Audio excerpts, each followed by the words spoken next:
आज है 7 जनवरी 2025, दिन मंगलवार। मधुभाषी में आपका फिर से स्वागत है। चलिए देखते हैं मध्य प्रदेश की फटाफट 25 बड़ी खबरों को। इससे पहले आप न्यूज को कहां से देख रहे हैं, ये हमें कमेंट में बताना ना भूले।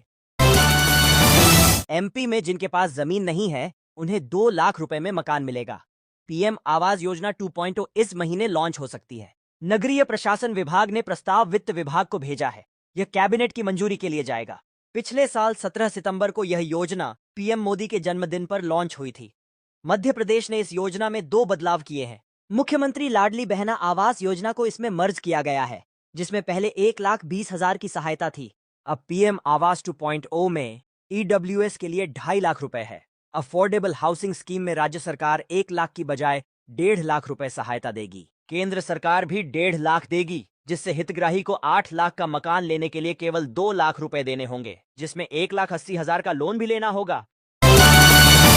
भोपाल में मुख्यमंत्री डॉक्टर मोहन यादव के जनता दरबार लगाने की खबर सुनकर प्रदेश भर से लोग मुख्यमंत्री हाउस पहुंच गए। हालांकि यहां जनता दरबार की कोई तैयारी नहीं थी। अधिकारियों ने लोगों से शिकायती आवेदन लिए और समस्याओं के समाधान का भरोसा दिया, लेकिन मुख्यमंत्री से न मिल पाने के कारण लोग निराश नजर आए। मध्य प्रदेश की बिजली कंपनियों ने प्रदेश में बिजली दरों में बढ़ोतरी के लिए टैरिफ याचिका दायर की है। इसमें कई ऐसे प्रस्ताव हैं जो मध्यम वर्ग पर भारी पड़ सकते हैं। कंपनियों ने 151 से 300 यूनिट बिजली खपत के स्लैब को खत्म करने की सिफारिश की है। इस स्लैब के खत्म होने से 25 लाख से ज्यादा उपभोक्ताओं को ऊंची दरों पर बिजली बिल चुकाने पड़ेंगे। चीन में फैले कोरोना जैसे वायरस एचएमपीवी के भारत में अब तक 6 केस सामने आ चुके हैं। अहमदाबाद में सोमवार को 2 महीने के बच्चे में ह्यूमन मेटान्यूमो वायरस का संक्रमण पाया गया। यह बच्चा राजस्थान का है और इलाज के लिए अहमदाबाद पहुंचा है।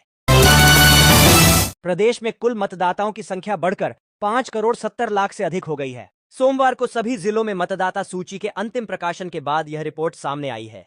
लोकसभा चुनाव के बाद 28 नवंबर 2024 तक मतदाता सूची में नाम जोड़ने और हटाने की प्रक्रिया की गई थी। बड़वानी में ठंड के कारण टमाटर और गोभी के दाम गिरने से किसानों को लागत भी नहीं मिल रही। मंडी में खरीदार न मिलने पर किसान फसल मवेशियों को खिलाने पर मजबूर हैं। शासन द्वारा टमाटर उत्पादन पर अनुदान न मिलने और प्रोसेसिंग उद्योग की कमी से किसान नुकसान झेल रहे हैं। मध्य प्रदेश बीजेपी के जिला अध्यक्षों के चुनाव की प्रक्रिया लगभग पूरी हो गई है।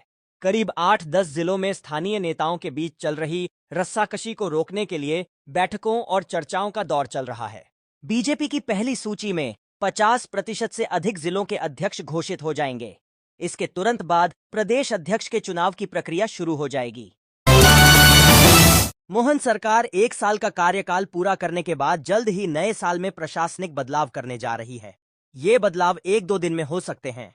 जो आईएएस अधिकारी 1 जनवरी को सचिव और अपर सचिव बने हैं, उन्हें छोटे जिलों से हटाकर कलेक्टरी या बड़े जिलों की जिम्मेदारी दी जा सकती है। मध्य प्रदेश के 21 जिलों के 87 आदिवासी ब्लॉकों में स्वास्थ्य सेवाएं प्रदान करने के लिए मुख्यमंत्री मोहन यादव ने 66 मोबाइल मेडिकल यूनिट को रवाना किया। उन्होंने कहा कि हमने प्राइवेट मेडिकल कॉलेज और जिलों में मेडिकल कॉलेज के लिए टेंडर किए हैं। झाबुआ अलीराजपुर जिले में मेडिकल कॉलेज की कमी है। मध्य प्रदेश में मौसम के उतार चढ़ाव जारी हैं। सोमवार को भोपाल, इंदौर और जबलपुर में तापमान बढ़ा, जबकि सतना और खजुराहो में घने कोहरे और ठंड का असर रहा। मौसम विज्ञानियों का कहना है कि बुधवार से उत्तरी हवाओं के प्रभाव से ठंड का तीसरा दौर शुरू हो सकता है। इंदौर को भिक्षा मुक्त जिला बनाने के लिए भिक्षा लेने और देने पर प्रतिबंध लगाया गया है। भिक्षावृत्ति की सूचना देने वालों को 1,000 रुपए प्रोत्साहन राशि दी जा रही है। कलेक्टर आशीष सिंह ने सोमवार को 6 नागरिकों को यह सम्मान निधि दी।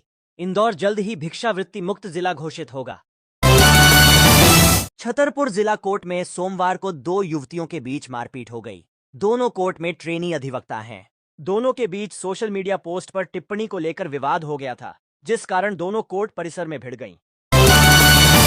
सागर में चल रहे विवाद को लेकर दोनों पक्षों की मौजूदगी में सोमवार शाम शांति समिति की बैठक हुई, जिसमें निर्णय लिया गया कि 700 स्क्वायर फीट जमीन मंदिर बनाने के लिए रहेगी, जबकि शेष जगह पर जैन मंदिर बनेगा। दोनों के कागजात तैयार किए जाएंगे। दोनों पक्षों ने इस पर सहमति भी दे दी है। इधर धार्मिक स्थल में तोड़-फोड़ के आरोपी मोनू जैन को पुलिस ने मोराजी क्षेत्र से आज गिरफ्तार कर लिया। उसे कोर्ट में पेश कर रिमांड पर लिया गया है। मध्य प्रदेश के युवा 12 जनवरी को नई दिल्ली में राष्ट्रीय युवा उत्सव में प्रधानमंत्री नरेंद्र मोदी के समक्ष अपनी प्रतिभा दिखाएंगे। इंदौर की 16 साल की अंजनी पोरवाल की राम दरबार की पेंटिंग सभी का ध्यान आकर्षित कर रही है। इस अद्भुत पेंटिंग में अंजनी ने 3,11,000 बार राम नाम लिखा है। यह पेंटिंग अपने आप में अद्भुत है। दूर से देखने पर पेंटिंग में सामान्य राम दरबार की तस्वीर लगती है, लेकिन जैसे ही पास से उसे देखा जाता है तो पता चलता है कि इसमें राम नाम लिखा हुआ है। सागर कानपुर राजमार्ग पर शाहगढ़ थाना क्षेत्र में कोहरे के कारण कार और ट्रक की टक्कर से 4 मजदूरों की मौत हो गई और 3 घायल हो गए। हादसे के बाद स्वजनों ने चक्का जाम किया। सड़क निर्माण कंपनी ने मृतकों के परिवार को 1-1 लाख रुपए सहायता देने की घोषणा की। उच्च शिक्षा मंत्री इंद्र सिंह परमार ने अधिकारियों को स्टूडेंट्स का राज्य स्तरीय डेटा सेंटर बनाने के निर्देश दिए हैं। उन्होंने बजट की समीक्षा के दौरान परीक्षाएं सरकारी संस्थानों में कराने और अगले 3 महीने की कार्य योजना बनाकर बजट का उपयोग करने को कहा। मंत्री ने परीक्षाओं की शुचिता बनाए रखने के लिए व्यापक कार्य योजना के क्रियान्वयन का भी निर्देश दिया। पश्चिम मध्य रेलवे में कभी 30 से ज्यादा डीजल लोको इंजन थे, जो 52 साल बाद रिटायर हो गए। अब उनकी जगह इलेक्ट्रिक इंजन ने ले ली है। इन्हें बांग्लादेश, श्रीलंका और नेपाल में बेचने की कोशिश की गई, लेकिन खरीदार न मिलने पर कबाड़ में दे दिए गए। अब जबलपुर और कटनी के यार्ड में इन इंजनों को उसी ट्रैक पर तोड़ा जा रहा है जहां ये पहले दौड़ते थे। भोपाल के शिवाजी नगर स्थित अंकुर खेल ग्राउंड पर सोमवार को क्रिकेट मैच का दृश्य अनोखा था। खिलाड़ियों ने जर्सी की बजाय धोती कुर्ता पहना था और संस्कृत में कमेंट्री हो रही थी। ऐसा लग रहा था जैसे यह कोई यज्ञशाला हो। महर्षि मैत्री मैच श्रृंखला 5 की शुरुआत हुई, जिसे महर्षि मैत्री समिति ने आयोजित किया है। आचार्य वेणी प्रसाद ने बताया कि भगवान श्री कृष्ण भी गेंद का खेल खेलते थे। भोपाल में पुलिस ने 15 स्पा सेंटर्स पर छापा मारा था। यहां सभी जगह देह व्यापार चलाया जा रहा था। पुलिस के अनुसार हर स्पा सेंटर में 100 से ज्यादा रजिस्टर्ड ग्राहक मिले हैं। इन सभी को 5,000 रुपए में मासिक सदस्यता दी गई थी। लड़कियां इन्हें खुद फोन करके स्पा में बुलाती थीं। यूनियन कार्बाइड के जहरीले कचरे को जलाने के खिलाफ याचिका पर हाईकोर्ट में सुनवाई हुई। चीफ जस्टिस सुरेश कुमार कैत और जस्टिस विवेक जैन ने कहा कि स्थिति गलत जानकारी के कारण बिगड़ी है। मध्य प्रदेश सरकार के महाधिवक्ता प्रशांत सिंह ने बताया कि हाईकोर्ट ने कचरा हटाने के लिए 3 दिसंबर को 4 हफ्ते का समय दिया था और अवमानना की चेतावनी दी थी। इसलिए सरकार ने 6 सप्ताह का और समय मांगा। अगली सुनवाई 18 फरवरी को होगी। मध्य प्रदेश पुलिस ने ठग विशाल शर्मा को गिरफ्तार किया है, जो खुद को आरक्षक, एसआई और डीएसपी बताता था। उसके खिलाफ उज्जैन, शाजापुर और नीमच में धोखाधड़ी की 14 शिकायतें हैं। विशाल ने प्लॉट और नौकरी दिलाने के नाम पर 34 लाख रुपए से ज्यादा की ठगी की। उसने इंस्टाग्राम पर पुलिस की वर्दी में फोटो डालकर लोगों को धोखा दिया। आयकर विभाग में group B data processing assistant पदों की भर्ती के लिए नोटिफिकेशन जारी हो चुका है। आवेदन प्रक्रिया चालू है। योग्य उम्मीदवार नोटिफिकेशन जारी होने के 30 दिन के भीतर ऑफलाइन आवेदन कर सकते हैं। आवेदन 30 जनवरी से पहले सही पते पर भेजें।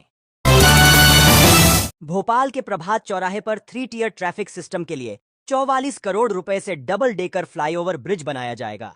इसकी सर्विस लेन के लिए सोमवार को अतिक्रमण हटाने की बड़ी कार्रवाई की गई। पुलिस की मौजूदगी में दोनों ओर से 25 अतिक्रमण हटाए गए।